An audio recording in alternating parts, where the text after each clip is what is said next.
Hi, my name is Jim Hilborn, And I'm Tom Dinas. and we are the Small Business Doctors.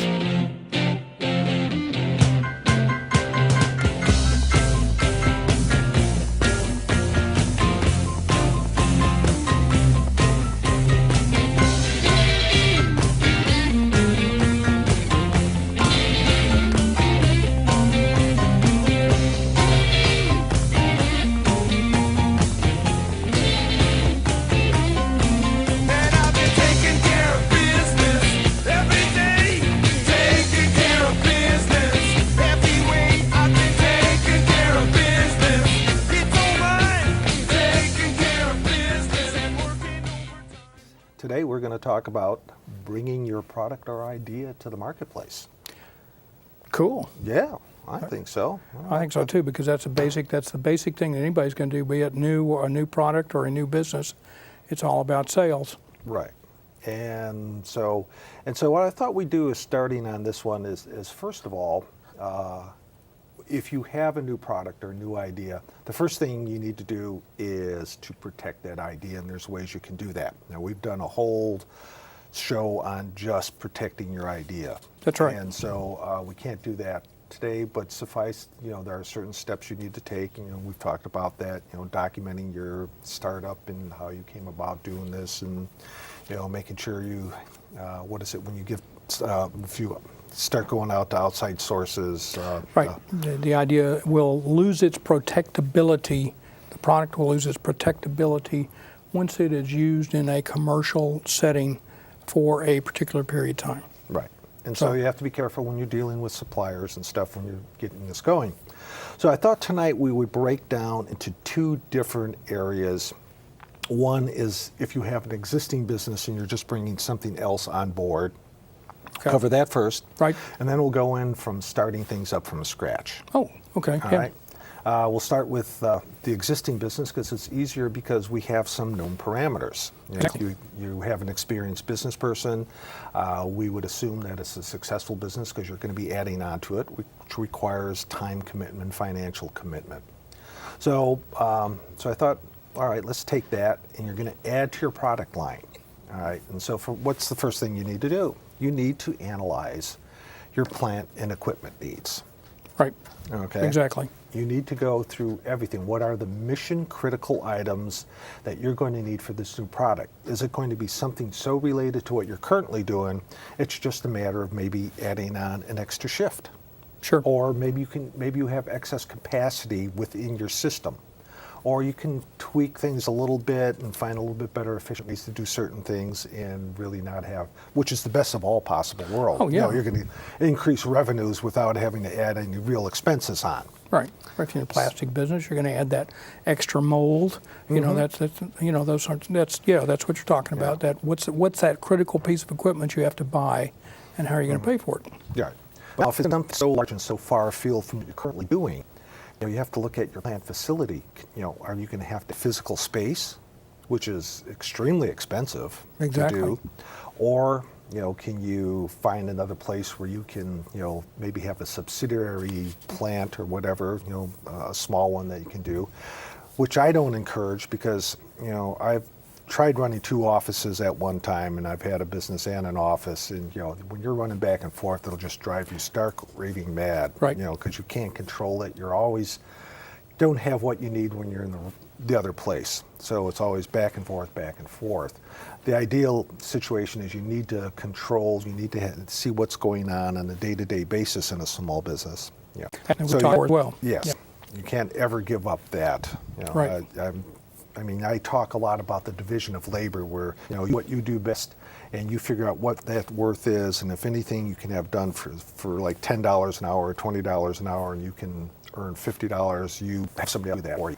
But in theory it's great, but in practicality in a small business it can go south very quickly if you're not on top of things. So you have to have control systems in place. You have to be able to watch things like your cash flow very closely. And when you bring on a new product line, you're going to increase sales. You're going to increase the amount of accounts receivable. You're going to increase the amount of problems you're going to have. Beginning stages to work all the bugs out of that new product. Build your cash flow projections. We'll talk about that quite a importance that in your business plan of analyzing what it's going to cost to get up and running and get that first line, the first month's production out the door, and then get it collected. Key. Key is get it collected. Anywhere from 30 days to 6 months. Well, in most industry, expectation is going to be net 30, so that's kind of what you're I mean, there are industries that vary all over the place, but out in the real world, net 30 is kind of where you're at. So yeah, but for you have to get, and I would hope that you'd have good experience developing prototypes. You have a short-term run to get an idea. In one of the businesses I started, I actually went down with a stopwatch. We were doing these rosettes and edging them, in shapers. yeah, exactly. And I just stood there, how long was it taking? And I did it myself. And, okay, 38 seconds to do one piece, But I was fresh, after 2 hours of that, it's going to go downhill. Yeah. I'm not going to do this for the rest of my life. But those are the type of information you need. You need real strong hard cost on your material, what it's going to cost. You have to allow for of materials. If we're adding on to existing product line, you probably have a good idea about some of these, but with the new product, each new thing is different. The waste factors might be different, the tolerances might be different, and so you have to make sure you get into at least a short run, for like a full day as far as how things are going to go, and then work the bugs out of the system. Because the worst thing you can do is say, I got this great product, your salespeople go out or you go out and you pre-sell it, and then you can't deliver because of bugs in the operation. Right. And that'll be the kiss of death, because a lot of times you only have one shot at a lot of these customers. I know that happened with one of the companies I was in, the one with the rosettes. We had our suppliers screwed up to us, and we lost one of the major box stores, that had a huge opening order. We thought we had it made. Suppliers screwed up. We didn't have the wherewithal to hold out and recover from that. So you want to do your homework with new products. You also want to test market them a little bit too. You may think it's a great idea. Ask a lot of people it's a great idea. Sure, but they're your friends. right. Nobody's going to tell you got an ugly baby. Yeah. Yeah. I know. But anyway, and see what the level types on it in 10, let them be able to handle it, and whatever your product is. Or it's an idea, what the service is going to be, and give them a taste of what it will do for them. So you get your systems, you get that mission critical stuff down, the production line, you get it fine-tuned, so that when you actually go out there and start making orders, you can fill them. Exactly, and also you should know by the time you deliver it to your customer, you should know how much it costs to the penny. Right. Mm-hmm. Your Exactly. cost. Your cost, because without it, and if it's Exactly. a unique product, people are looking at it and say, is it worth that? And you're selling me this for this amount, and then this product is, kind of the same. Why would I pay more for it? Or whatever, or the competition has something that you're improving on. So you always have to make sure that you're setting that price point. People in very large companies, like I had to deal with, they will tell you what you can sell it to them for. Sure. We went in there and said, okay, this, and here's our price. And they go, no, you will sell it to us for this, or go away. So we sold it to them for that. We had to tighten up some of our manufacturing procedures and cut back on a couple, quality issues on it, because quality wasn't what they were looking for. So Right. we backed off of that. Exactly. That's one of the things you need to know. What does the market want? What does the customer really want? And no matter how we think they need this or they need this level of quality, maybe it's totally irrelevant to them. So Yeah. sell what the market wants. Yeah. By the way, that brings up a pretty good rule too. If you have one customer, the customer sets the price. Yes, talk to people who deal with Walmart. They just, it's or any big. Not to pick on anybody, but any kind of big box stores where they're buying, and the volume they buy is tremendous. But They control you. They control you. They set your price. That's right.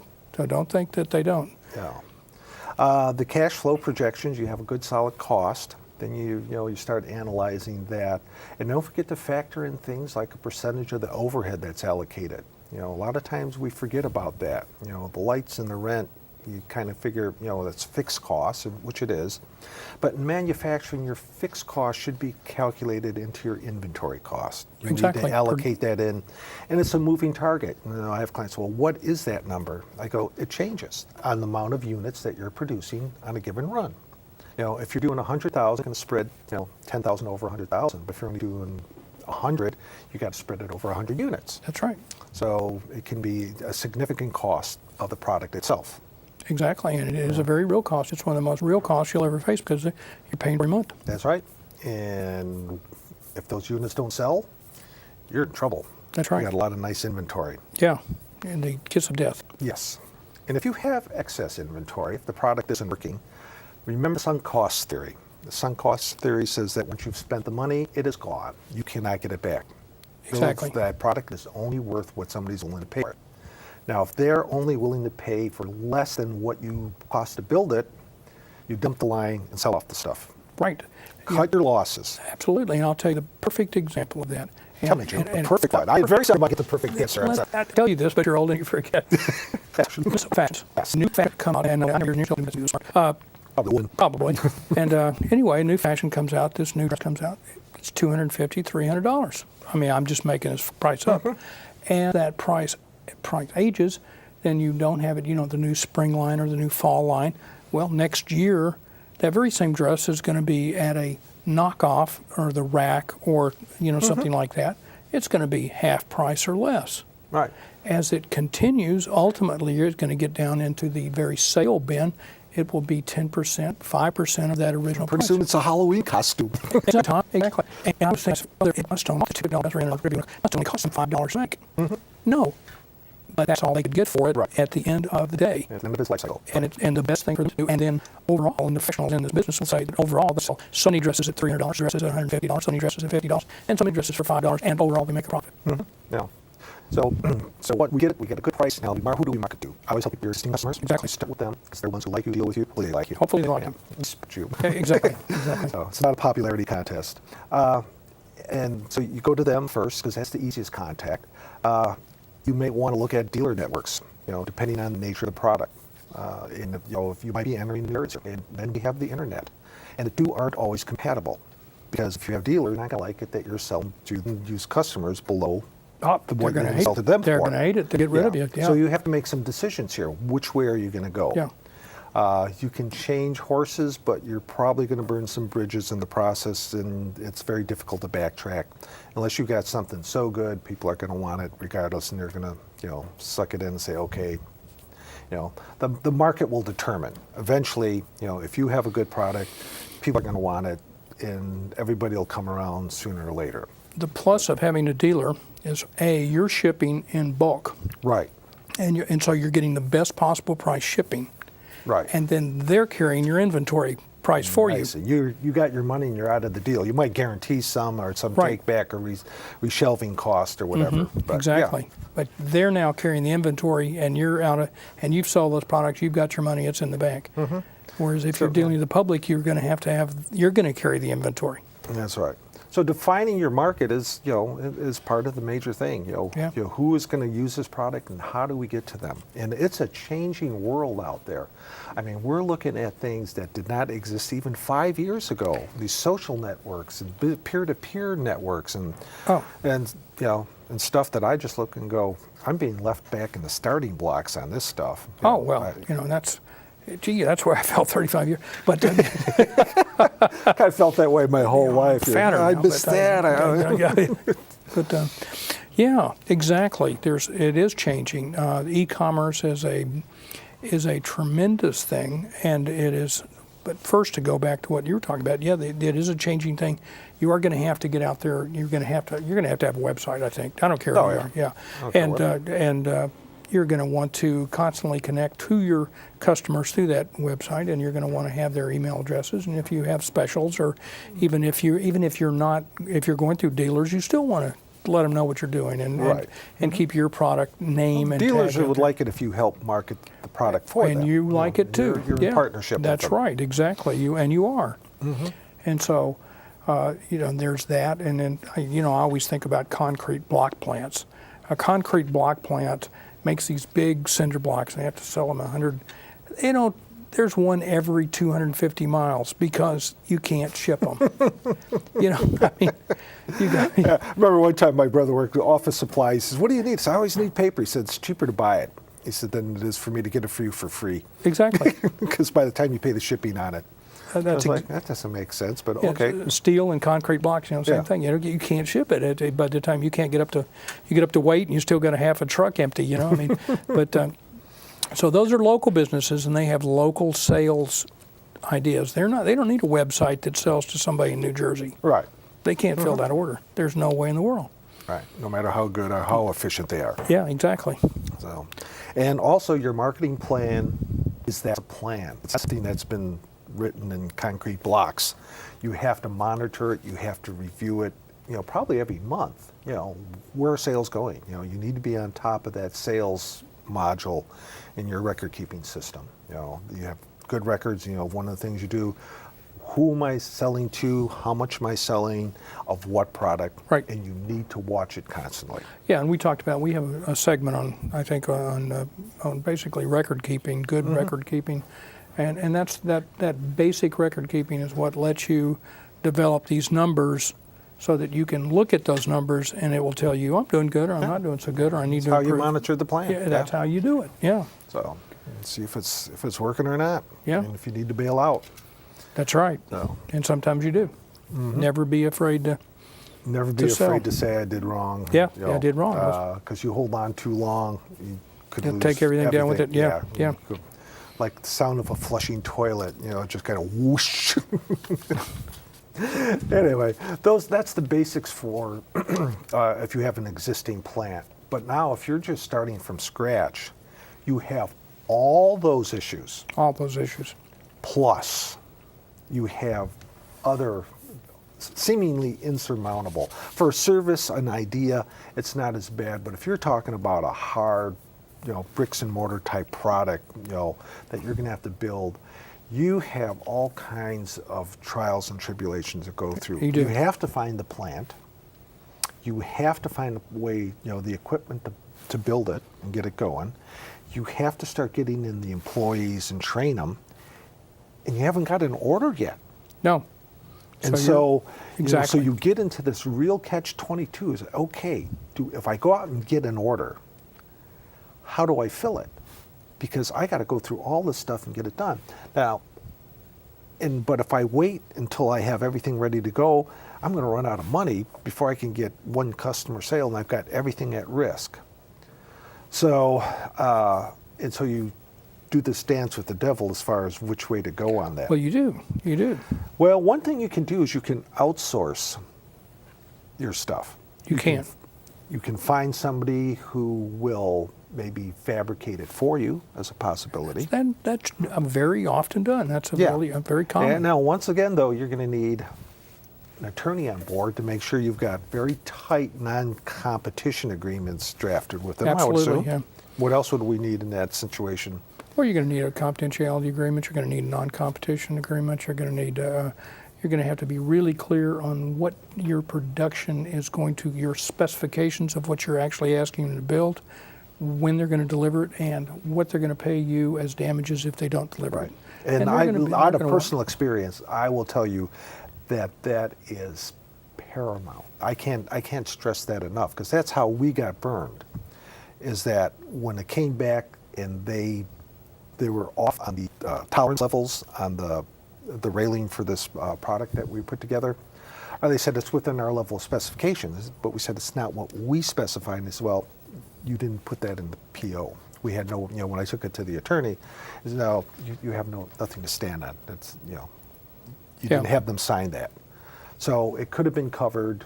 At that time, I was not familiar with corporate type transaction. I'd been in private, Sure. practice and small business consulting. I was never involved in that end. So I was relying on my partner for that, and obviously that didn't work. That didn't work, Yeah. And so another question, always double check. Yeah. But, that's the way we learn these things, and it's too bad sometimes it happens to you and it happens to people but that's the way you learn. That's what it's all about, is trying to learn and not repeat these mistakes. Right. Now, and if we go through the things that we talked about with an existing business, what kind of materials are going to be used in this product? What is the availability of these materials? What is the time lag?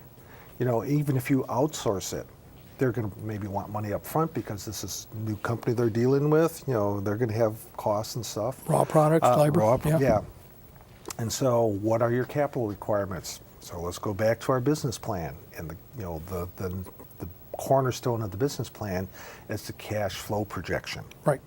Time lags between purchases and sales and receipt of that.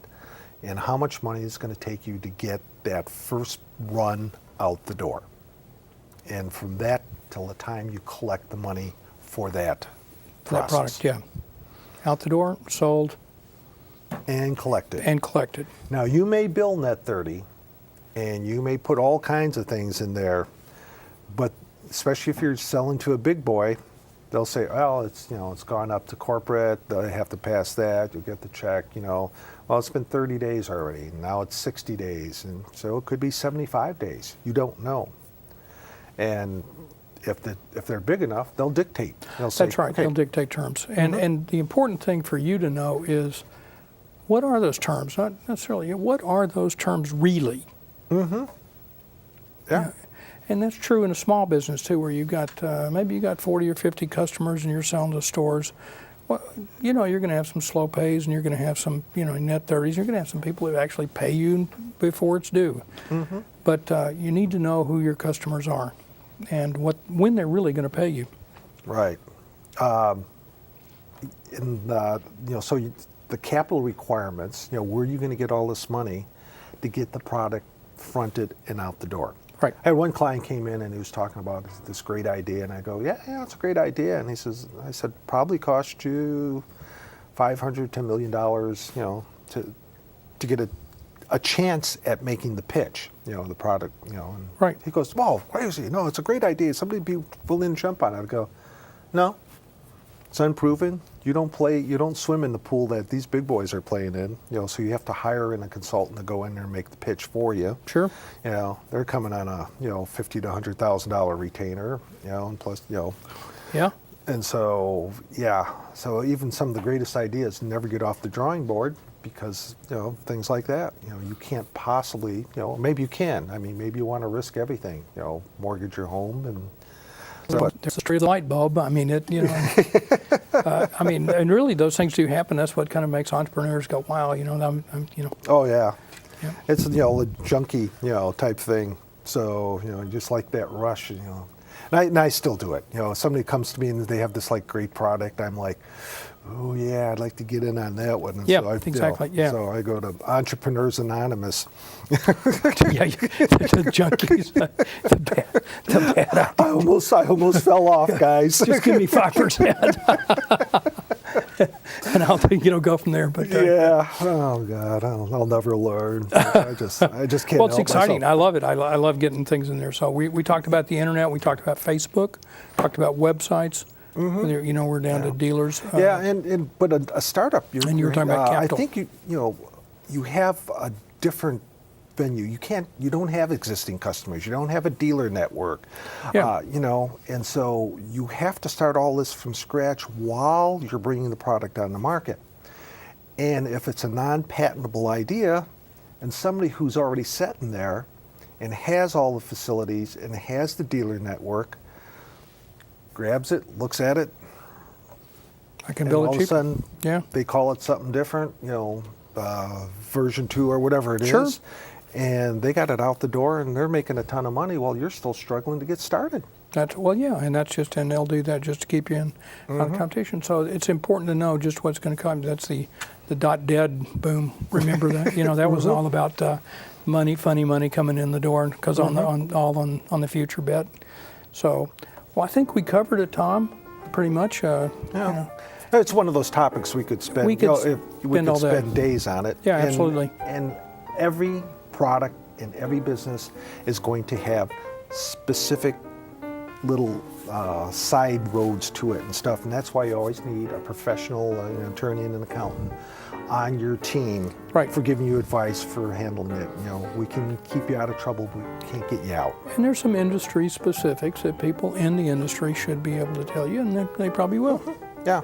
So, anyway, thank you for seeing us. Good night. Right.